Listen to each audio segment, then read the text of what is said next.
So I guess I'll continue my discussion or rant on self-responsibility.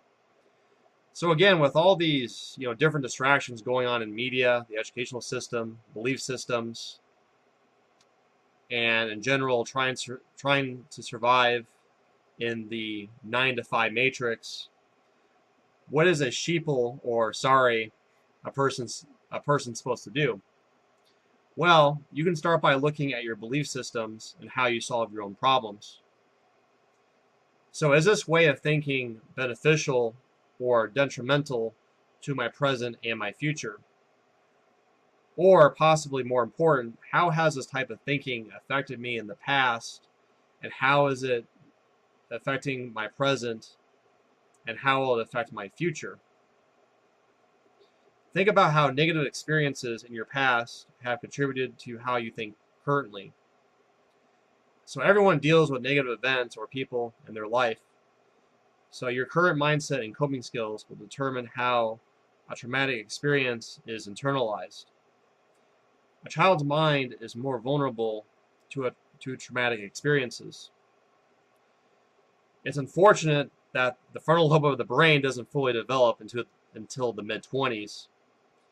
It would be great to have critical thinking and emotional regulation as a child from the start.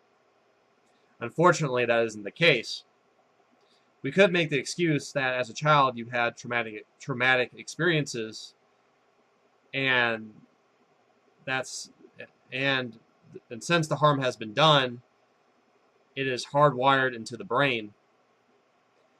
There is something called neuroplasticity, and it's basically your brain's ability to change neuroplastically. Your brain can develop neuroplastically through maladapting or adapting appropriately. When there isn't any coping skills, knowledge, and wisdom to deal with a given situation, the brain will react neuroplastically in a maladaptive way. If there is adequate coping skills, knowledge, and wisdom, the brain will adapt appropriately. And I'm not saying that if you go through a traumatic experience and your brain doesn't maladapt, that you are exempt from any pain and suffering from that experience.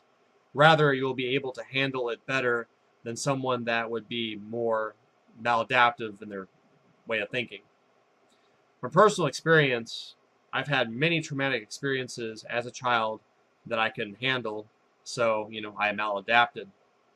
Because I didn't handle life circumstances in a healthy way, I developed some, mental health problems. I was so traumatized that I felt sorry for myself and therefore didn't take responsibility for what happened to me. That maladaptive thinking was so hardwired in my brain, I literally behaved and thought how my brain was wired. My thoughts and feelings were so poisonous that I had no other choice to deal with it.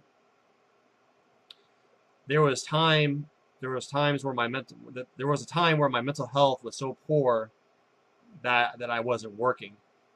I had a lot of downtime. I spent a lot of time pacing my room thinking about how I got to this point, so I did a lot of self-talk. I started to be very honest with myself.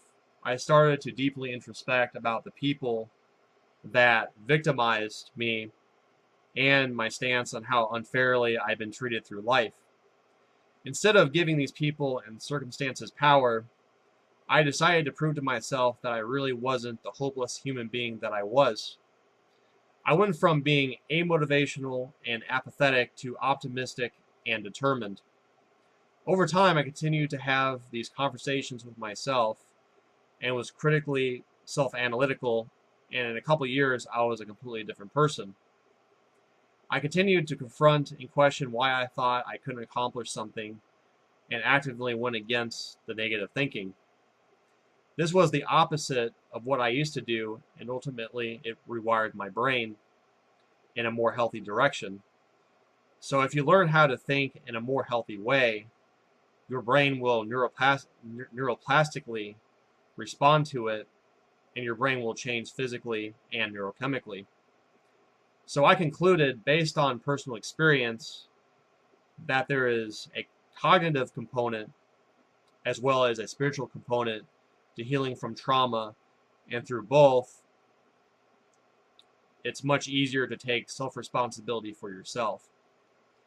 And I will cover the spiritual component in another video. So I hope you enjoyed this video.